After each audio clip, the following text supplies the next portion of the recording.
السلام علیکم، آپ دیکھ رہے ہیں مبشر لقمان یوٹیوب چینل. اور بڑی ایک حیرانی کی بات ہے، کل شام کو ایک دم چڑیل جو ہے میرے وہ گھر پہ مٹھائی کا ڈبہ لے کے آ گئی. اب چڑیل جب یہ مٹھائی کا ڈبہ لے کے آئی تو میں بڑا سوچ میں پڑ گیا کہ ایسی کون سی خبر ہے کہ جس پہ چڑیل بھی خوش ہو گئی. تو پھر اس نے خود ہی بتایا اور اب تک سب کو پتہ چل گیا کہ لندن میں اسکاٹ لینڈ یارڈ پولیس نے 66 سالہ الطاف حسین کے خلاف مقدمہ دہشت گردی کی معاونت کے الزام میں ٹیررزم ایکٹ آف 2006 کی سیکشن 2/1 کے تحت ایک مقدمہ درج کیا تھا. اب یہ مقدمہ الطاف حسین کے 22 اگست کے 2016 کو کراچی میں ایک مجمع سے خطاب کی بنیاد پر کیا گیا، جسے پولیس کے مطابق بعض یا تمام لوگ بالواسطہ یا بلا واسطہ طور پہ دہشت گردی کی ترغیب، اس کی تیاری اور دہشت گردی کی کارروائی پہ مائل کرنے کی کوشش سمجھ سکتے ہیں. اس خطاب کے بعد مبینہ طور پہ ایم کیو ایم کے اراکین کی جانب سے مقامی میڈیا کے ملازمین اور دفتر پر حملے کیے گئے. بلکہ آپ کو یاد ہوگا کہ میں بھی اس دن کراچی میں تھا اور ہمارے ہی دفتر پہ، ہماری اسٹوڈیو پہ حملہ ہوا، کیونکہ سب سے زیادہ اس وقت وہ میرے اوپر جو تھے وہ ناراض تھے اور تقریروں میں اکثر اپنا ذکر بھی کرتے رہتے تھے الطاف حسین. اور یہ جو اس قسم کی تقریریں وہ کرتے تھے، اس کیس میں برطانوی عدالت نے بانی M Q M Altaf Hussain کی مشروط ضمانت منظور کر لی ہے.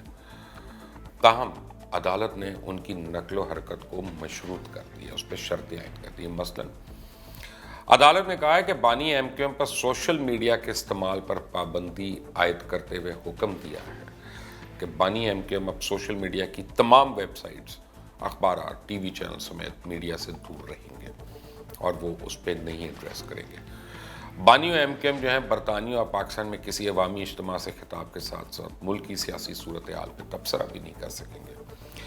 جبکہ عدالت نے مجسٹریٹ کو ریٹ ایکٹ کے تحت براہ راست رپورٹنگ پر بھی پابندی لگا دی ہے. الطاف حسین کا پاسپورٹ جو ہے وہ عدالت کے حکم پر پولیس کی تحویل میں دے دیا گیا ہے. اور بانی ایم کیو ایم نے جج کو یقین دہانی کراتے ہوئے کہا کہ میں عدالت کی عائد کردہ شرائط سمجھ گیا ہوں. سماعت کے دوران الطاف حسین عدالت کی شرائط سن کر رو پڑے، زاروں قطار رو پڑے. اور سنا ہے وہاں پہ جو عینی شاہد ہیں ان کے مطابق وہ بڑی دیر دھاڑے مار کے روتے رہے، جس پہ جج نے کہا کہ آپ بیٹھ جائیں، شاید آپ کی طبیعت ٹھیک نہیں ہے. جج کو یہ نہیں پتا تھا، میرا خیال ہے کہ وہ ایک بہت بڑا ڈرامہ ہے.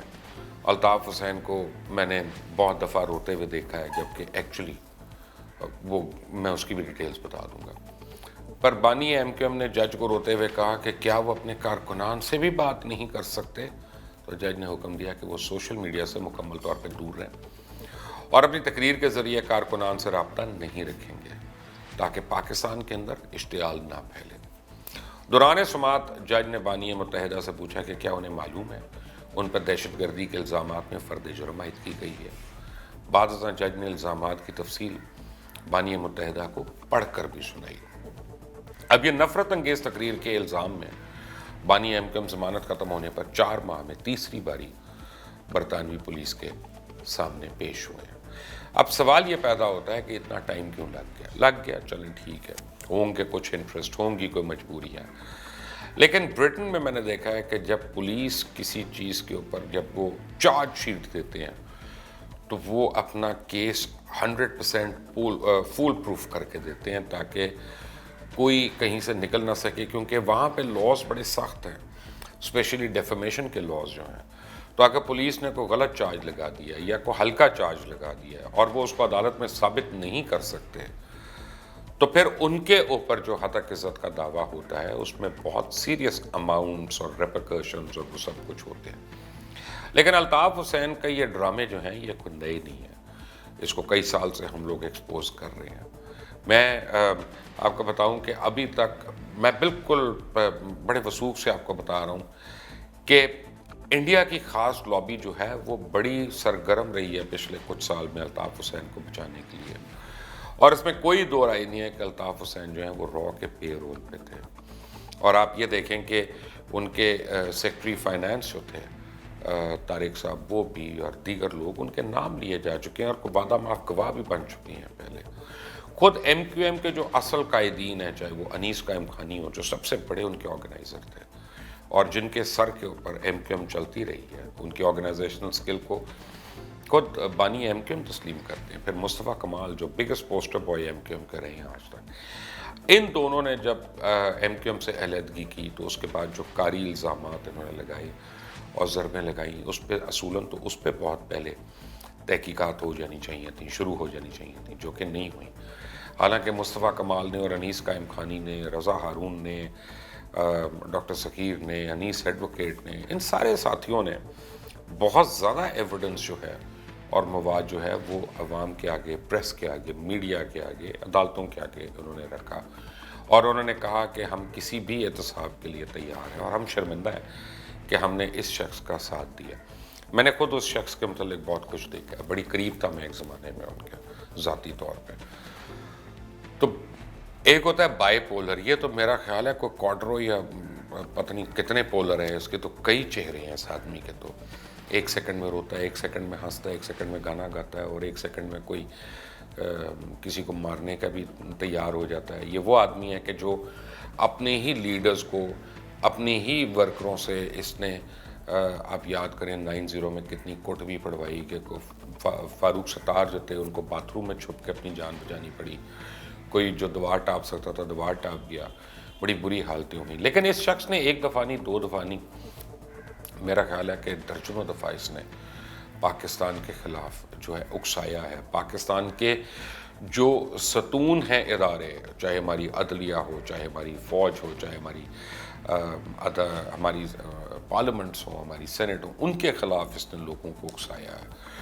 اور اس کے اوپر تو بہت پہلے کچھ ہو جانا چاہیے تھا. بڑی فارچونیٹلی لاہور ہائی کورٹ میں ایک فیصلہ آیا تھا جس کے اوپر یہ احکامات آئے کہ الطاف حسین کی سپیچ کسی بھی طریقے سے ٹیلی ویژن چینلز پہ جو ہے وہ نہیں دکھائی جا سکتی. اس کے بعد لوگوں کو سکون آنا شروع ہوا، ورنہ محترم کسی چینل پہ خود آ جاتے تھے. بلکہ ایک آپ کو میں واقعہ بتاؤں کہ ایک دفعہ انہوں نے ایک بہت بڑا چینل ہے اس کو فون کر دیا ڈائریکٹلی، کوئی بیچ میں پی اے نہیں کو کچھ نہیں، اور آپریٹر سے کہا کہ مجھے نیوز روم میں ملا دو. اس آپریٹر نے ان کو نیوز روم میں ملا دیا.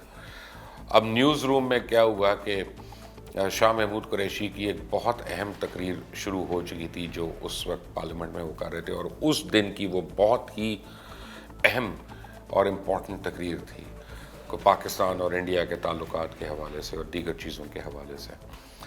تو ان کو جب انتظار کرنا پڑا تو یہ سیخ پا ہو گئے اور انہوں نے ہر ایک کو گالم گلوچ کرنا شروع کر دی، اور اس کے بعد دھمکیاں دینا شروع ہو گئے. اور اس کے بعد یہ پھر واقعہ ہوا اس کے کچھ عرصے کے بعد کہ انہوں نے دھمکیاں دیں اور 2 چینل جو ہیں ان کے دفاتر پہ حملے بھی ہوئے.